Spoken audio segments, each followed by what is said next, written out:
Wewe. Mbona kama unachanga tena? Si tunacheza. Hamna, mimi nishakwambia nimeshachoka, tumecheza muda mrefu.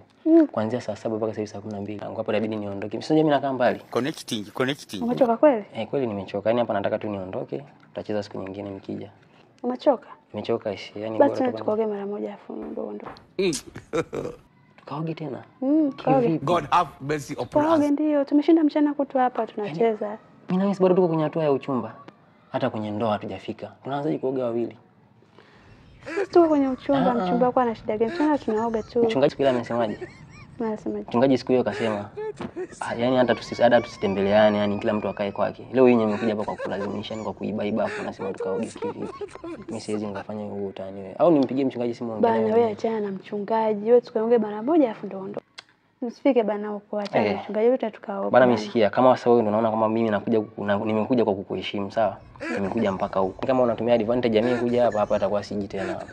Ndio mara ya mwisho, mwanzo na mwisho mimi kuja huku si nitakuwa nakuja tena. Yaani hapa nimejichanganya. Yaani mimi nakuja kwa kukuheshimu wewe, lakini wewe unafika kwenye mambo mengine, mimi sitakuwa nakuja tena. Basi tusifike huko. Nisubiri mimi nikaoge hapa mara moja, afu nikusindikize. Hayo ndo maneno sasa. Kama kuna muda unakuwa na akili, hebu fanya chapu sasa tuondoke. Nawe.